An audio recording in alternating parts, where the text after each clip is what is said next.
السلام علیکم رحمۃ اللہ وبرکاتہ۔ کیا آپ جانتے ہیں سال کے صرف 10 دن ایسے ہیں جن میں کیا گیا ایک نیک عمل عام دنوں کے مقابلے 700 گنا بڑھا دیا جاتا ہے۔ یہ وہ دن ہیں جن میں اللہ تعالیٰ خود قسم کھاتے ہیں۔ یہ وہ دن ہیں جن میں چھوٹی سی نیکی پہاڑ جتنا اجر بن سکتی ہے، لیکن افسوس کہ ہم ان خاص دنوں کو کوئی اہمیت ہی نہیں دیتے، ایسے ہی گزر جاتے ہیں۔ آج ہم بات کریں گے ذو الحجہ کے 10 دنوں کی عظمت و اذکار کے بارے میں۔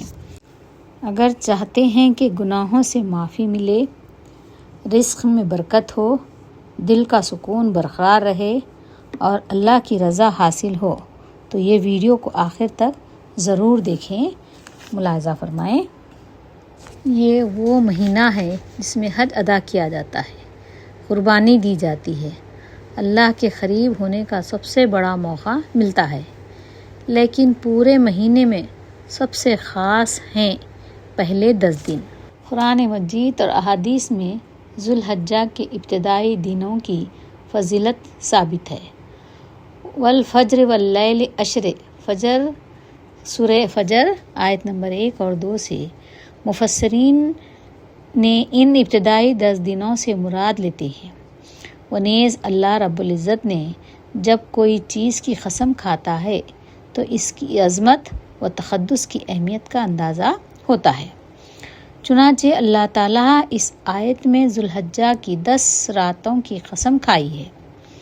لہٰذا جو شخص صاحب حیثیت ہو، اس کے لیے احکام ہے کہ وہ ذو الحجہ کا چاند دیکھ کر قربانی کا مرحلہ مکمل ہونے تک اپنے بال اور ناخن نہ کاٹے، اسی حالت میں رہے، اور اس کے علاوہ یوم عرفہ کے دن ہر مومن جو صحت مند ہو وہ روزہ رکھنا مسنون ہے، اور ایام تشریق اللہ اکبر اللہ اکبر لا الہ الا اللہ واللہ اکبر اللہ اکبر وللہ الحمد، اس کو 3 بار پڑھیں۔ اللہ سب سے بڑا ہے، اللہ سب سے بڑا ہے، اللہ کے سوا کوئی عبادت کے لائق نہیں، اور اللہ سب سے بڑا ہے، اللہ سب سے بڑا ہے، اللہ کے لیے ہی تمام تعریفیں ہیں۔ 9 ذی الحجہ کی فجر سے 13 ذی الحجہ کی عصر تک ہر فرض نماز کے بعد تکبیر بآواز بلند کہے، یہ واجب ہے۔ اگر 3 مرتبہ کہے تو افضل ہے۔ حضور اکرم صلی اللہ علیہ وسلم نے فرمایا کہ پہلا عشرہ ہوتے ہی کثرت سے عبادتوں کا سلسلہ جاری رکھے، کیونکہ اللہ سبحانہ تعالیٰ نے ان ایام میں فضیلت و برتری عطا کی ہے۔ حضور صلی اللہ علیہ وسلم نے فرمایا کہ ایک دن کا روزہ 1 سال کے روزوں کے برابر ہے۔ یہ مہینہ حرمت والے مہینوں میں سب سے افضل مہینہ ہے، کیونکہ اس ماہ میں حج ادا کیا جاتا ہے، اور ابتدائی 10 دنوں میں ہر قسم کی عبادات کی اہمیت ہوتی ہے۔ ان 10 دنوں میں سبحان اللہ، الحمد للہ، لا الہ الا اللہ اور اللہ اکبر کثرت سے پڑھیں۔ ایک اور آسان طریقہ یہ ہے کہ تیسرا کلمہ سبحان اللہ والحمد للہ لا الہ الا اللہ واللہ اکبر کثرت سے پڑھیں۔ یہ کلمے میں اللہ کی تعریف اور اللہ کی حمد ادا ہوتی ہے، اور کلمہ طیبہ اور اللہ تعالیٰ کے بلند و بالا مقام کا اقرار تمام خوبیوں کو شامل کیا گیا ہے۔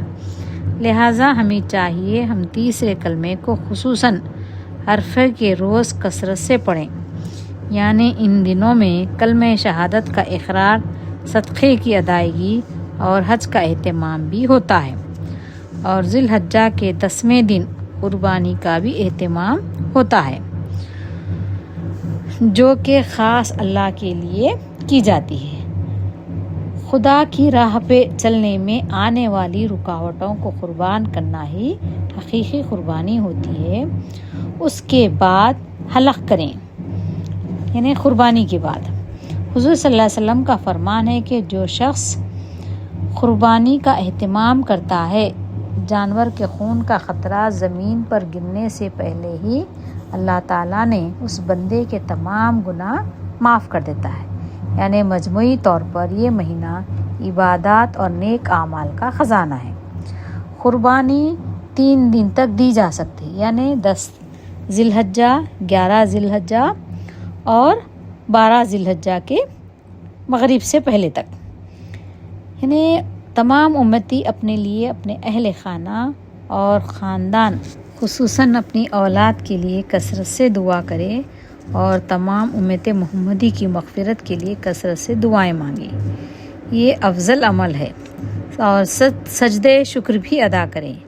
1 ذی الحجہ سے 10 ذی الحجہ تک 5 وقت کی نماز پابندی سے پڑھیں، خصوصاً فجر اور عصر کی نماز کو بالکل بھی قضا نہ کریں۔ عرفے کے روز تیسرا کلمہ کثرت سے پڑھیں، اور عرفات کے میدان میں حاجیوں کے لیے یہ 9 ذی الحجہ کو حج کا دن ہوتا ہے۔ 9 ذی الحجہ کو اگر 5 منٹ کے لیے بھی عرفات کے میدان میں جا کر ہم دعا کر لیں تو ہمارا حج قبول ہو جاتا ہے۔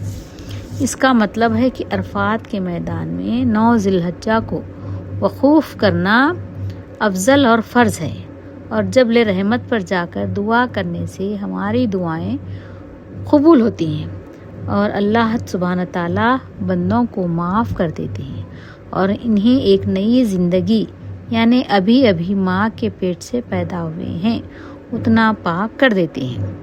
سبحان اللہ۔ یوم عرفہ وہ دن ہے جس دن اللہ سب سے زیادہ لوگوں کو جہنم سے آزاد کرتا ہے۔ نبی کریم صلی اللہ علیہ وسلم نے فرمایا، یوم عرفہ کا روزہ پچھلے اور اگلے سال کے گناہوں کا کفارہ بن جاتا ہے۔ کیا ہم یہ موقع چھوڑ دیں گے؟ ذرا سوچئے۔ ہم اس کو بھرپور طریقے سے اس کا فائدہ اٹھانا چاہیے، اور روزہ رہنا، تمام دعائیں کرنا، عبادتیں کرنا نہ بھولیں۔ آئیے ہم کثرت سے اس دن دعا کریں گے، تاکہ دعا کرنے سے ہماری دعائیں اس دن قبول ہوتی ہیں۔ اللہ تعالیٰ تمام امت محمدی کی دعاؤں کو قبول فرما۔ عرفات کے میدان میں ظہر کی نماز سے عصر اور مغرب تک رہنا ہے۔ مغرب کے ساتھ ہی حاجیوں کو مزدلفہ کی جانب کوچ کر جانا ہے۔ مزدلفہ میں مغرب اور عشاء ملا کر پڑھتے ہیں، پھر فجر کی نماز آسمان کے نیچے یعنی کھلے میدان میں پڑھتے ہیں اور عبادتیں کرتے ہیں۔ اللہ سبحانہ تعالیٰ سے رو رو کر، گڑ گڑا کر دعائیں کرتے ہیں، اپنی مغفرت کے لیے، اپنے اہل خانہ کے لیے، تمام امت محمدی کے لیے۔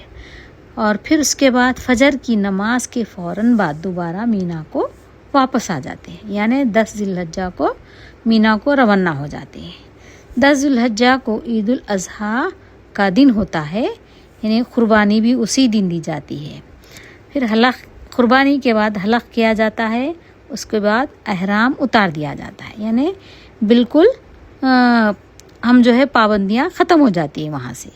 اس کے جب پانی وہاں نہا کے کپڑے وغیرہ بدل لیتے ہیں احرام اتار کر، اس کے بعد بڑے شیطان کو کنکریاں مارنے کے لیے جمرات جاتے ہیں۔ اس طرح سے 10ویں دن بڑے شیطان کو کنکری ماری جاتی ہے۔ 11ویں اور 12ویں دن تینوں شیطانوں کو جمرات میں کنکریاں مارتی ہیں، اور ان ایام میں ہی حج زیارہ یعنی طواف زیارہ بھی کیا جانا چاہیے۔ اس طرح سے 8 ذی الحجہ سے 12 ذی الحجہ تک حج کے تمام ارکان کو مکمل کر لیا جاتا ہے۔ 12 ذی الحجہ کو مغرب سے پہلے مینا سے نکل جانا ہوتا ہے۔ نبی پاک صلی اللہ علیہ وسلم نے فرمایا، حاجی اپنے گھر والوں میں سے 400 لوگوں کی شفاعت کرے، ایسے استغفار کرے گا جیسے ماں کے پیٹ سے پیدا ہوا ہو، یعنی جو دعائیں کرتے ہیں وہ بھی ان کی بھی مغفرت ہو جائے گی، اور جس کے لیے دعائیں کی جاتی ہیں وہ بندے بھی کی بھی مغفرت ہو جائے گی۔ تو اس طرح سے ہم جو ہے یعنی تمام جتنے بھی حاجی عبادتوں میں مشغول ہوتے ہیں، دعائیں کرتے ہیں، تو جس کی بنا پر اللہ تعالیٰ ان کی مغفرت فرما دیتے ہیں۔ حضور سرور کائنات کا فرمان ہے کہ جس نے میرے روضے کی زیارت کی اس پر میری شفاعت لازم ہوگی۔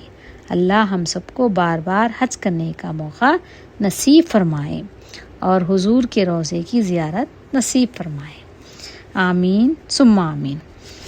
اس ویڈیو کو لائک کریں اور شیئر کریں تاکہ زیادہ سے زیادہ لوگ اس سے استفادہ کریں اور عشق نبی کا جذبہ پیدا ہو۔ جو لوگ بھی ابھی تک سبسکرائب نہیں کیے ہیں وہ سبسکرائب کریں تاکہ نئی ویڈیوز آنے والی آسانی سے آپ تک پہنچ سکے۔ اللہ حافظ۔ امید کرتی ہوں کہ آپ لوگ جو سبسکرائب نہیں کیے ہیں ضرور کریں گے۔ حضرت محمد مصطفیٰ صلی اللہ علیہ وسلم نے فرمایا، اللہ کے نزدیک کوئی بھی عمل ان 10 دنوں کے اعمال سے محبوب نہیں۔ صحیح بخاری سے لی گئی ہے۔ نمبر 1، نماز کی پابندی کریں، ذکر و استغفار کی کثرت کریں، تلاوت قرآن کریں۔ نمبر 4، صدقہ و خیرات کریں۔ نمبر 5، 1 ذی الحجہ سے 9 ذی الحجہ تک روزے رکھیں۔ نمبر 6، تکبیرات و تحلیلات۔ نمبر 7، تیسرا کلمہ کا ورد کثرت سے کریں، سبحان اللہ والحمد للہ ولا الہ الا اللہ واللہ اکبر۔ اللہ حافظ۔